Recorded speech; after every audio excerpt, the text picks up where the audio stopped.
Hey, what's up everybody, Rhyme22 here, bringing you Let's Play Katawa Shoujo, Part 6, I think.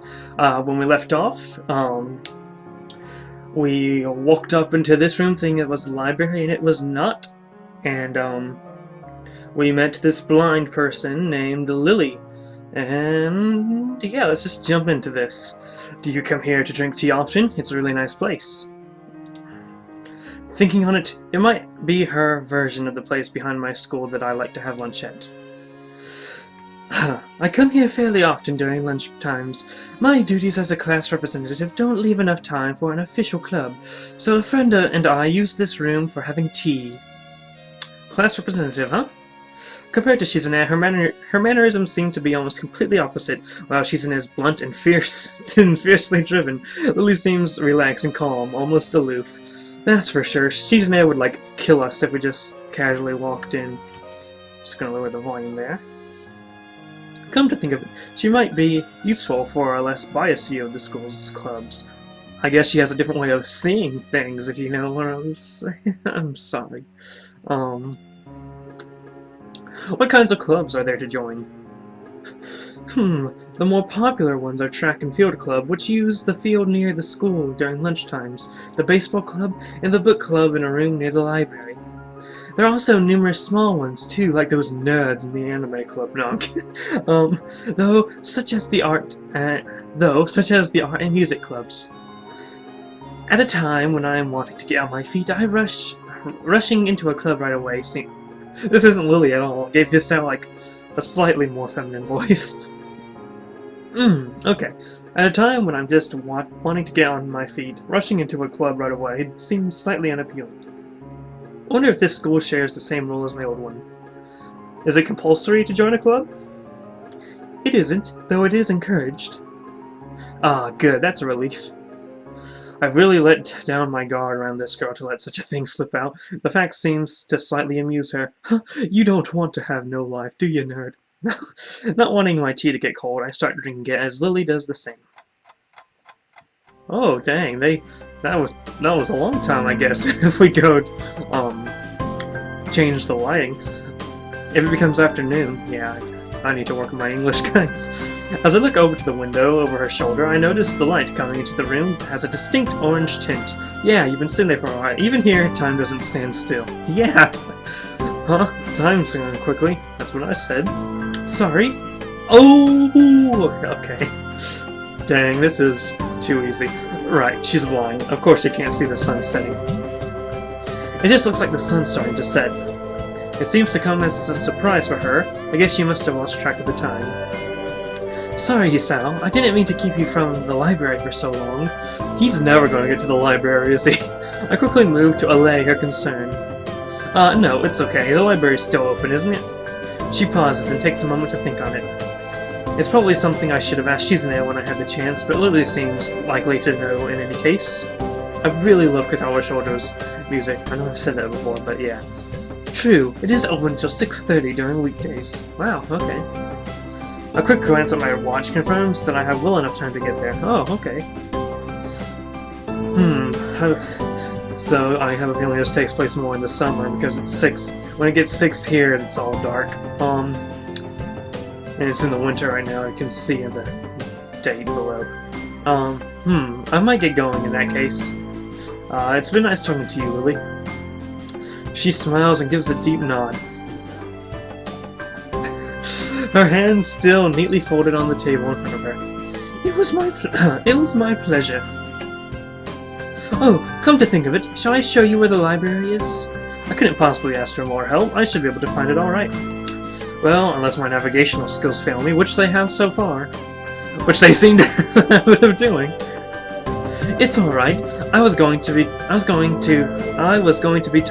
to the librarian there in any case. I could introduce you. This gets better and better. It's pretty hard to deny her offer. If you're sure, then that'd be great, thanks.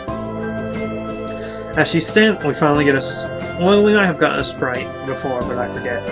As she stands up to follow me, she takes hold of a straight, retractable cane that has slipped in the handle of her bag on the floor. Compared to the cane the boy in my class had, Lily looks much more thinner and longer. His must be for support, whereas Lily is for navigation. Ah, okay. Together, we leave the peaceful room and enter the empty hallway on the way to the library. Those paintings are pretty interesting. Side by side, my pace carefully slowed to match hers. We slowly walk through the hallway. It doesn't take long for us to arrive at the door of the warm-looking room, apparently situated in the center of the floor, rather than either wing. Ladies first. She gives an appreciative smile at the gesture, taking lead as we file in. Oh, that's a nice library. All the books seem very generic, though. I have a nice little portrait there. To the left is the wooden library counter, with library proper being on the right. It easily dwarfs my old school's library, with a distinct smell of old books giving the place an almost old-world air. There doesn't seem to be a lot of students here. Considering the time, it isn't a big surprise. Everyone's probably either in school grounds or in the school grounds or the dorms. Isn't this in school grounds, though? Yuko, are you here? She says it to thin air, since the librarian doesn't seem to be present, and of course Lily can't see this. What's unexpected is that it draws reaction. Oh, okay, what was that? Something from under the counter thuds against it, followed by a quiet wail. Oh, what voice should I give this librarian? Oh, that's all I got, guys. Oh, it came out of the ground like a demon. The Origin, apparently the librarian, quickly crawls out and bounces up to extremely rigid attention. Hi, Lily, how can I help you? That's what I got, guys. No, I got it. Her voice is strained in a failing attempt to sound casual, and she's rubbing the back of her head. Good afternoon. What happened just now? I heard a strange sound. Here I go. It's nothing. I just hit my head. We got this. See, I dropped an eraser into my desk, and while I was looking for it, a pencil dropped. When I was looking for both of them, you came and surprised me. Jesus Christ, Lily, how can you do that to me? Are you alright? I'm sorry, I couldn't know. Well, maybe if you weren't so blind. I'm sorry. It's okay. Sorry for making you worry. Ohana means family. This is nothing. I had a worse happen to me. Like in 1941 when I was in the war. Okay. She's quick to reverse Lily's apologies, almost frantically trying to push aside the possibility that she could be in any way inconvenienced by bashing her head on the counter. I love how matter-of-fact Hisao is. Yes, worse things have happened. Okay. The girl fidgets with her fingers as Lily doesn't seem to drop her concerned expression, and then she shuffles some papers around the counter for no reason. A little shorter than Lily, replete, I don't know, with glasses, freckles, and a very troubled look, she seems to fit a library perfectly. Oh, Lily, did you get my message? Message? Well, if only I could read, because I'm bored. Oh, the 2 imported books that arrived? Right, they finally came. I can't believe it took so long, but... I missed her celebrations, partially for managing to change the topic, I'm sure. She notices me from the corner of her eye and freezes on the spot when she does. Oh no, I'm sorry for not noticing you before. Did you need to check out a book or return one? I'm sorry. Don't worry, I don't see him either. I don't mean to offend any blind people.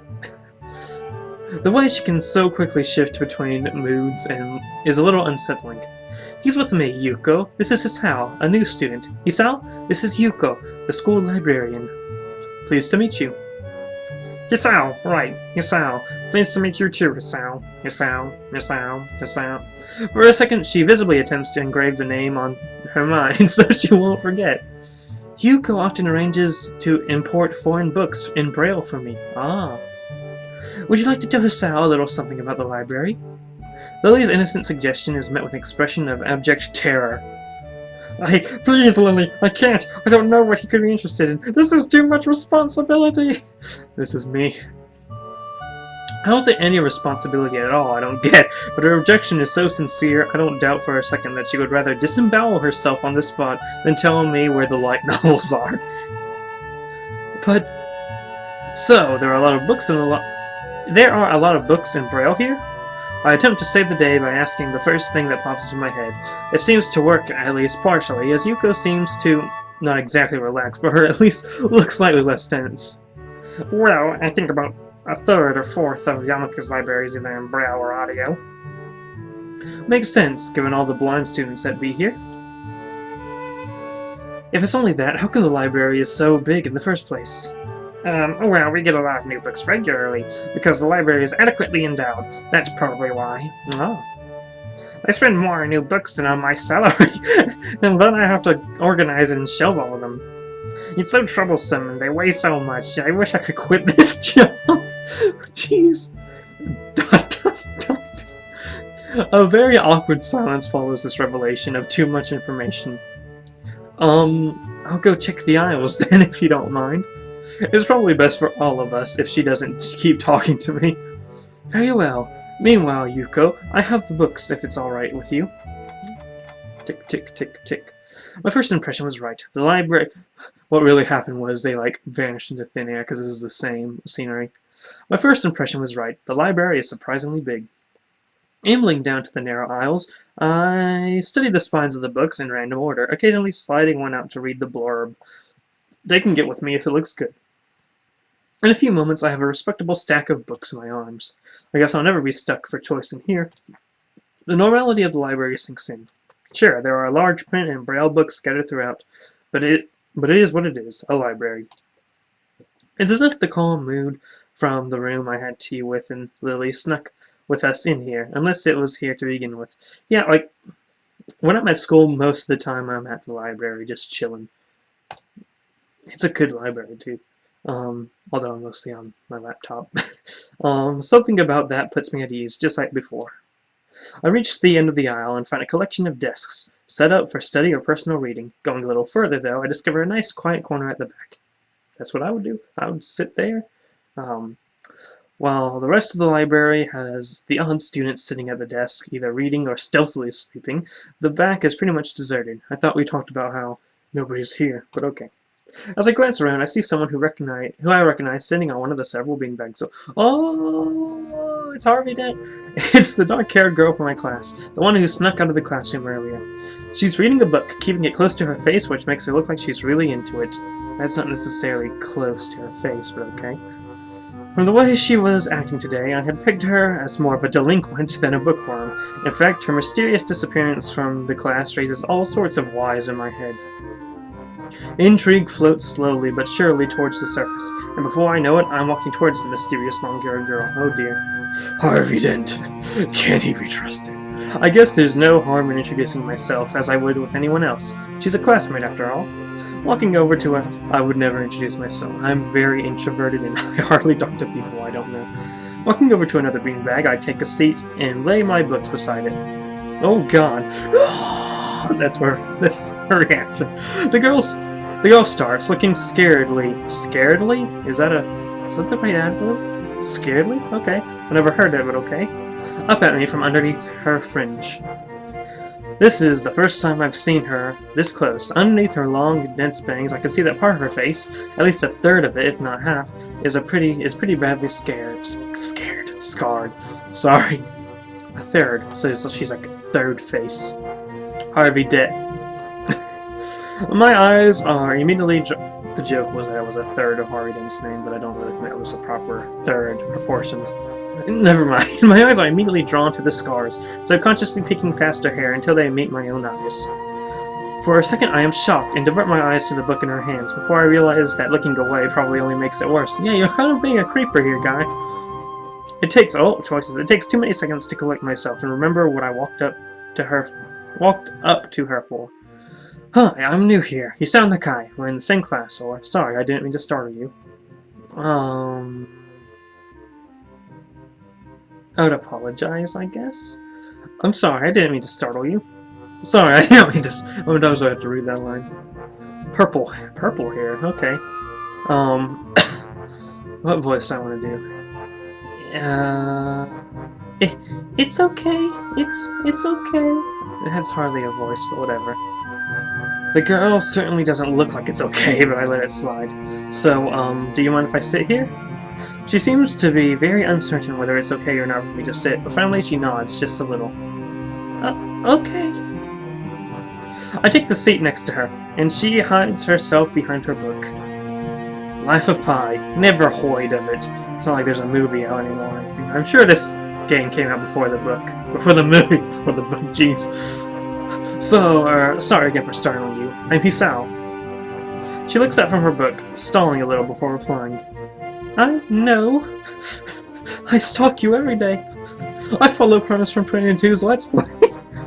We are in the same class. Her speech stilted and so quiet that it's barely audible even in the still library. Somehow I think that my delinquent impression of her was wrong. Yeah. Hanako. I'm Hanako. ... I resist the urge to say that's a nice name just to have something to say, but really, it's the only thing I could think of. I feel like an idiot. Baka, doesn't it? Everyone here must be used to being different to each other, and here I am being all bothered and fussed about that kind of thing. Don't let me interrupt your reading. I'll just check these books if you don't mind. She nods a little and sighs a little sigh of relief. Thank God that weirdo's not talking to me anymore.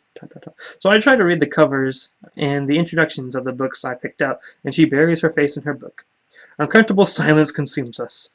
My eyes still wander to her direction, and I sneak peeks at her flowing hair and the scars it's hiding. It's because she was at that court in Gotham that one night in the long Halloween. After a while, I realize that she's doing the same and only pretending to be immersed in Life of Pi. There's only so much you can get out of a boat with a tiger on it. Her gaze is not inquisitive at all. It darts around like a scared rabbit. When our gazes finally meet, the chain reaction is unstoppable. Oh, jeez, okay. She stands up forcefully from the beanbag and takes a deep breath. I... I've